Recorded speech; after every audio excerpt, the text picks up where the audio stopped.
السلام علیکم ملګرو دا ویډیو هغه خلکو د پاره د کوم خلکو چې کوم کورونه چې کوم دی هغه د تنګو خوا کې دی بیګا زموږ په حاله کې یو ډېر افسوسناکه واقع چې کومه د مخکې ته راغلې ده په بنۍ کې چړقونه لګېدلي وو 4-5 او دغه تنګې چې کوم دی راغلی او لاندې کورونه نو دا خلک چې کوم دی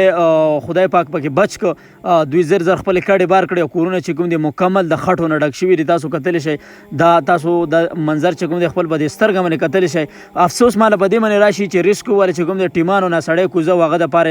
رډی وړله ولې هغه ټیمان ټکول بیا چې شپې دو ورته کارونه کړي سړی ورپسې هم لېږلی دی خو هغه ریسک ول حرام بالله که د دوی خواته به تلي 15 منټه لار ده ریسک دفتر نه د دوی کورونو ته 15 منټه لار ده. نو دا ویډیو هغه خلکو دپاره کومو خلکو کورونه چې د تنګو خوا کې دي یا تنګي دي د هغو کورونو خوا کې نو هغوی لږ احتیاط کوئ. 11 تاریخه پورې ډېر سخت باران دی انتهایی باران دی او چړقونه ډېر زیات لګي نو خپل ماشومان هم حفاظت کوئ خپل د کورونو حفاظت کوئ. دا غریبانان چې کوم دي د دوی تقریبا په لکو روپۍ نقصان وشو کور کې چې څومره وړه روجي فرنیچر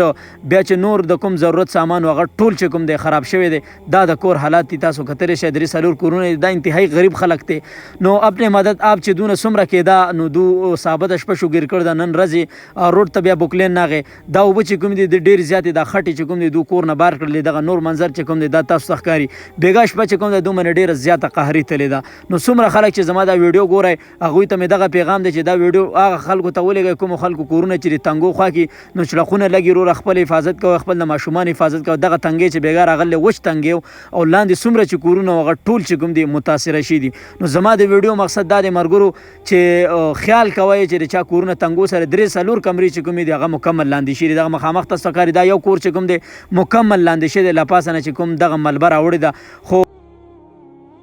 نو دا ویډیو چې کومه ده